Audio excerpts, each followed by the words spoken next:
그리고 오늘 국민의힘에선 새로운 얘기도 하나 했습니다.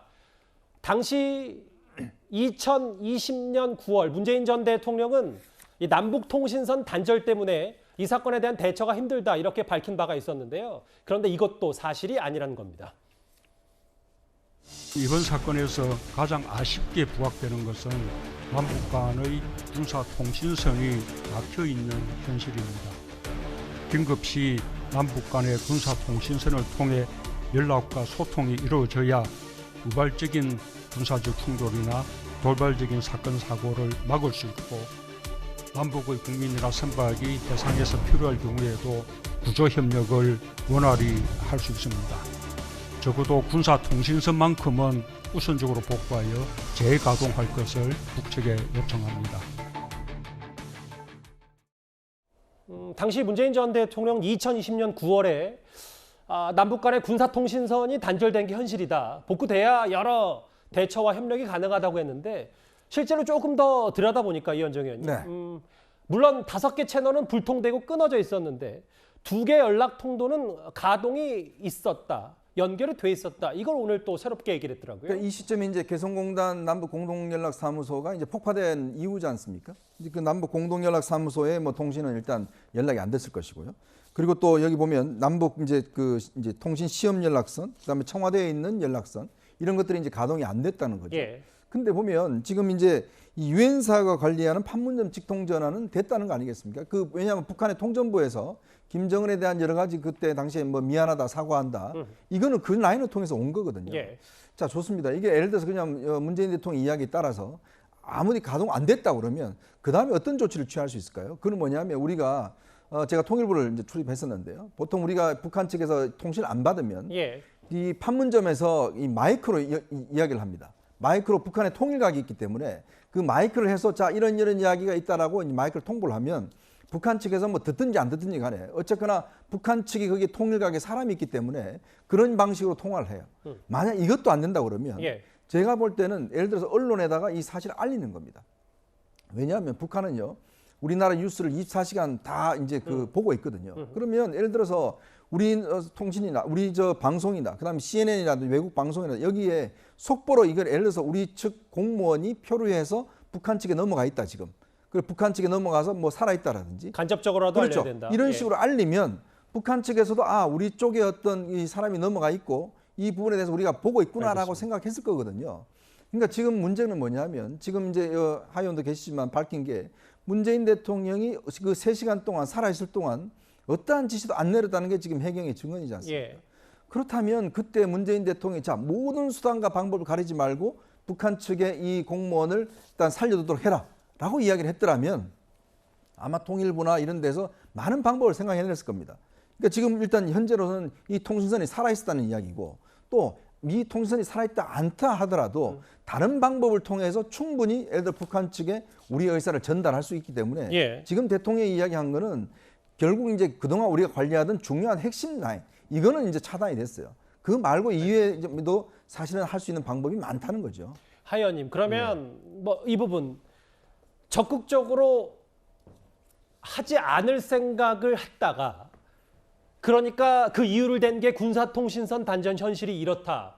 그러니까 문재인 전 대통령이 거짓말을 했다라는 얘기를 지금 오늘 국민의힘에서 하 의원도 직접 하신 거잖아요. 그렇죠. 그러니까 아마 참모들이 거짓말을 시켰겠죠.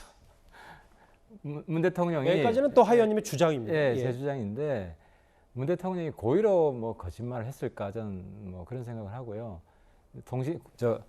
통신선 중에 살아 있는 게 있다는 사실을 문 대통령이 정확히 몰랐을 수 있고, 근데 몰랐을 수가 없네요. 왜냐하면 문 대통령이 그 직전에 김정은하고 친서를 주고 받았거든요. 예. 그건 국정원 채널이에요. 9월 8일 날 문 대통령이 김정은한테 친서를 보내고 12일 날 예. 9월 10일에 친서를 받아요. 사망하기 열흘 전입니다. 아하. 그러니까 친서 라인이 살아 있었다는 걸 문 대통령이 모를 수가 없잖아요. 열흘 전에. 네, 그렇죠. 근데 마치 군 통신선이 단절이 되면 모든 통신이 안 되는 것처럼 예. 이야기를 한 거는 문 대통령이 거짓말을 한 거라고 봐야 되겠네요. 예. 그리고 아까 잘 말씀하셨는데 저 채널이 안 되더라도 아하. 바다에서도 통신선이 두절이 되면 바다 스피커를 쓰면요 10km까지 전달이 됩니다. 육성으로 마이크를 써서. 스피커로 육성으로. 예.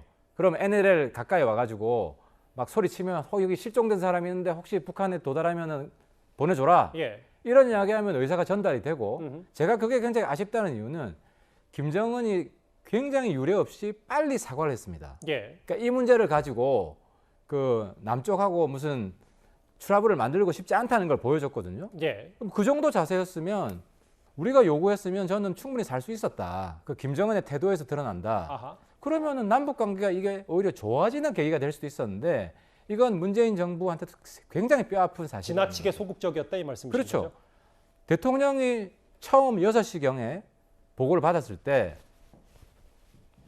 수단과 방법을 가리지 말고 구해라 했으면은 예. 저런 연락 다 했을 겁니다.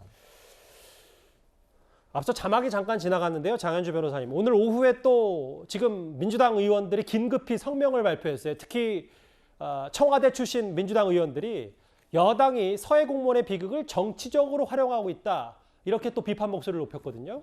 네, 그렇습니다. 네, 청와대 출신 참모들이었죠. 고민정 의원이나 뭐 윤건영 의원님 등을 포함한 15명의 의원이 입장을 발표했습니다. 예. 결론적으로 당시에 문재인 대통령이 종합적으로 사건을 분석해서 투명하게 모든 걸 공개했다 이제 이런 입장이고요. 더 나아가서 사실 정보도 제대로 공개하지 않은 채로 윤석열 정부와 그리고 해당 되시는 분들께서 좀 정치적으로 이 사건을 활용하고 있는 것이 아닌가라는 이제 좀 비판이 있습니다. 예. 특히 해경 지도부가 최근에 사임을 했거든요. 사의를 표명했는데 그것과 관련해서도 왜 사의를 하는지 모르겠고 그것에 배후가 있을 것이다라는 이제 의혹을 제기했기 때문에 그러니까 야당에서는 윤석열 정부가 해경을 시켜서 결론을 뒤바뀌게 했고 그건 해경 책임이 아니라 현 정부 책임이다 이 말씀하시는 거죠? 뭐 일단은 이 문제 자체를 정치적으로 활용하고 정쟁에 활용하고 있다라는 취지의 비판입니다. 당연히 이 서해 공무원 피격 살인 사건은 굉장히 비극적인 사건이고 유가족들을 위한 측면에서도 진실이 규명되어야 되는 것이지 정쟁에 활용돼서 안 된다는 것은 뭐 누구나 공감하실 것입니다. 예. 이미 좀 정치적으로 활용되고 있는 부분들이 있는 것 같아서 참 우려스럽고요. 이 부분에 대해서는 정치권이 빨리 이 진상 규명을 어떻게 할지에 대해서 머리를 맞댔으면 좋겠습니다. 남북통신선도 몇 개 살아 있었고 그리고 고 이대준 씨가 북한군에 처음으로 발견된 이 이후에 2시간 이후에야 딱 한 번 월북이란 단어가 SI에 등장한다. 뭐 이 부분입니다. 새롭게 나온 내용이. 또 하나 한번 짚어볼까요? 여기 나와 계신 하태경 의원이 주장한 당시 청와대가 북한의 시신 소각을 추정으로 바꾸라고 지시했다. 이 부분도 논란거리입니다. 화면 만나보겠습니다. 국가안보실 지침 얘기는 저도 이번에 처음 들었는데요. 저희가 SI를 통해서 확인 발표한 정황과의 여러 차이점들이 있었습니다. 저희는 시신 소각이라고 발표했는데 저쪽에서는 부유물 소각이라고 발표하는 등 이런 차이점을 비교하고 대응 방향을 정리한 적은 있습니다. 해경은 양심의 가책을 느꼈다 뭐했다 이러지만은 국방부는 그동안에 축적된 정보, 수집된 정보를 통해서 분석을 해낸 거기 때문에 그 절차상에 있어서 문제는 없었다고 보여지고요. 하태경 의원님이 직접 이렇게 주장을 했거든요. 청와대 전 안보 차장을 가리켜서 국방부에 지침을 보내서 시신 소각으로 확정한 입장을 바꾸라고 했다. 시신 소각에 추정을 붙여라. 3일 뒤에 이렇게 얘기가 나왔는데 어제 서주석 차장이 직접 라디오에 출연해서 이런 말을 했습니다. 다음 화면을 좀 볼까요? 소각 추정으로 바꾸라는 지시를 내린 적이 없다. NSC 회의 문서가 배포되는 체계를 오해한 것이다. 이렇게 부인을 했는데 이게 무슨 뜻입니까? 좀 반박을 좀 해주실까요? 먼저 이제 정치적으로 악용한 건 문재인 정부고요. 월북 몰이가 예. 과거 7, 80년대 종종 있었어요. 빨갱이 몰이한 거거든요. 근데 당시 민주화 세력이 가장 치를 떨고 분노했던 게 이 빨갱이 몰입니다. 근데 그 똑같은 짓을 문재인 정부가 했어요. 저는 문재인 정부가 이 사건에서 정신적으로 황폐화됐고 타락했다. 운동권들의 고고한 민주화 정신은 완전히 소멸되었고 저는 도덕적으로 끝났다고 생각을 합니다. 그 부분에 대해서 정말 처절하게 반성을 해야지 예. 이것이 다시 정치적으로 이용된다? 진상규명에 전혀 협조하고 있지 않아요. 그렇잖아요. 본인들이 법원에서 기록물 공개하라 그러니까 공개 안 하려고 대통령 기록물로 지정했잖아요. 그렇죠? 그리고 우상호 의원도 지금 청와대 기록물 예. 그 언급도 안 해요. 국회 회의록 뭐 별 영향가도 없는 1차 자료도 아닌데 그래서 진상규명에 협조를 하실 것을 말씀드리고 싶고 서주석 전 사무처장은 저렇게 자꾸 거짓말하면 제 증거 자료를 공개할 겁니다. 서주석 사무처장의 지시 때문에 NSC 사무처의 지시 때문에 그게 국방부의 치욕의 날입니다. 왜 그러냐면 예. 국방부가 전 세계에 국내 국제사회에 대고 시신소각이 되었고 만행이다라고 발표를 했습니다. 예. 그리고 유엔에 자료도 줬어요. 그랬는데 며칠 있다가 확실하지 않다. 국방장관이 사과를 해서요. 예. 유엔에 또 다른 자료가 갔습니다. 대한민국 국격, 대한민국 국가의 신뢰를 엄청나게 훼손한 사건이에요. 저건 진짜 국기문란이에요. 음흠. 대한민국 정부의 발표를 누가 믿겠습니까? 예. 이런 현실에서. 그래서 우리 국가의 국격을 저렇게 떨어뜨린 데 대한 중범죄를 단죄해야 되고요. 서주석 처장님은 빨리 사과하십시오. 안 그러면 제가 증거 자료 바로 공개하겠습니다. 어떤 증거 자료입니까? NSC 사무처의 지시로 예. 국방부의 입장이 바뀌었다는. 국방부가 시신 소각 확실하다고 처음 입장을 발표했다가 예. NSC 사무처의 지시로 시신 소각일 수도 있고 아닐 수도 있다. 이렇게 바뀌었거든요. 입장이. 그래서 당시 서욱 국방부 장관이 음흠. 입장이 바뀌어서 국민을 혼란스럽게 해드려서 죄송하다고 사과문까지 발표합니다. 예. 그때요 국방부 내부 사람이 치를 떨었어요. 우리 국방부 정신을 능욕했다고. 지금 국방부가요 문재인 정부에 대해서 정말 속에 지금 부글부글 끓고 있습니다. 아니 대한민국 군대를 국방부를 이렇게 치욕에 떨게 해도 됩니까? 무슨 말씀이지? 예. 그게 물론, 정부입니까? 예. 물론 뭐 하태경 의원님 여기서 직접 이 발언 거짓말이다 증거 있다고 말씀하셨는데 저희가 또 한 번 서주석 전 안보차장이 발언 기회가 있고 뭐 반박을 하겠다 하면 저희 뉴스탑10을 통해서 연락을 주시면 나는 이래서 이런 청와대 입김을 쓴 적이 없다. 뭐 저희가 그 반박도 동시에 내보내드리도록 하겠습니다. 하태경 의원뿐만 아니라 요즘 유족 이래진 씨, 유족 그 부인 뭐 여러 목소리를 내고 있는데요. 오늘 유족 이래진 씨 친형이죠. 전 정부의 만행에 대해서 낱낱이 밝히겠다 이렇게 말을 했습니다. 그동안 수많은 외침과 노력 결실 덕에 조금씩 그 진실의 문이 열리고 있습니다. 지난 정부의 만행과 속속 드러나는 끔찍한 일들이 앞으로 국민 여러분께서 어떻게 바라보고 어떻게 생각할지 참으로 궁금합니다. 저는 골든타임 6시간 그리고 대통령의 시간을 밝히기 위해서 정보공개 청구를 했고 그러나 대통령께서 스스로 국민과 싸우지 않겠다고 약속을 하셨었는데 보기 좋게 대통령 기록물을 어제 완전 거부를 밝혔습니다. 예. 6시간 얘기 그리고 특히 서면 보고 이후에 3시간 동안 고 이대준 씨가 살아 있었는데 왜 적극적인 대처를 못했냐 이 부분을 지금 그 유족들이 계속 목소리를 높이고 있거든요. 하태경 의원님, 지금 저희가 뭐 하나하나 짚어봤는데 해경 접어두고 국방부 접어두고 결국 하 의원님이 지금 겨냥하고 있는 건 당시 문재인 정부의 청와대니까. 근데 이 대통령 기록물을 일부라도 봐야 어느 정도 진상이 규명이 될 텐데 앞서 말씀하셨던 것처럼 우상호 비대위원장이 이거에 협조할 생각이 없다고 판단하시잖아요.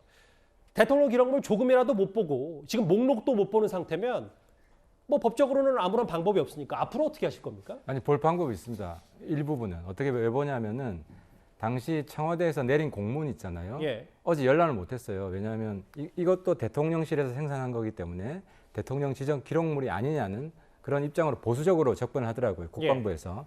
그래서 오늘 제가 행안부에서 유권 해석을 해줘야 된다. 국방부에서도 유권 해석을 바라더라고요. 예. 그래서 행안부에서 대통령 기록관에 있는 것만 지정 기록물이고 지금 부처에 있는 많은 당시 대통령실에서 내려온 공문들이 있을 거 아닙니까? 예. 이것이 지정 기록물이 아니라고 유권 해석만 해주면 이거 다 볼 수 있습니다. 아하. 예, 그래서 그렇게 되면 한 절반 정도 청와대 자체회 청와대만 가지고 있는 게 있고 예. 부처랑 공유하고 있는 게 있잖아요. 부처랑 공유하고 있는 건 다 볼 수 있는 겁니다. 핵심 자료가 다 봉인되어 있는 건 아니네요. 그럼 새롭게 알게 됐습니다. 전 이 사실을. 그렇죠. 부처에 내린 공문들이 지금 존재하기 때문에 예. 그 공문들은 뭐 통일부에도 있고 해경에도 있고 국방부도 있고 어허. 그거는 볼 수 있는 가능성이 지금 열려 있고 행안부에 유권 해석을 빨리 해달라고 요청을 했습니다. 예. 빠르면 월요일에도 볼 수 있습니다. 다음 주. 그럼 월요일에 예. 대략적으로 뭐 그런 핵심 자료들, 봉인돼 있는 대통령 기록 말고도 어느 정도 추가로 드러날 개연성이 분명히 있단 말씀이세요? 분명히 있죠. 그래서 아까 NSC 사무처에서 예. 시신소각 입장 바꾸게끔 한 어허. 그 공문도 원문을 아마 공개할 수도 있습니다. 그러면 서주석 당시 안보차장이 거짓말했다는 확실한 증거도 보여줄 수 있다는 말씀이십니까? 그렇습니다. 알겠습니다. 그런데요, 이 부분도 짧게 하나 짚어보겠습니다. 국민의힘의 주장에 따르면 지금 최근 유족에게 고발을 당한 서훈 당시 안보실장이 국내에 없다고 했습니다. 제가 전직 국정원 직원들을 통해서 들은 얘기에 하면은 서훈 실장이 지금 국내에 없다는 소문이 있어요. 외국으로 나갔다. 이런 얘기가 지금 저한테 들려오고 있습니다.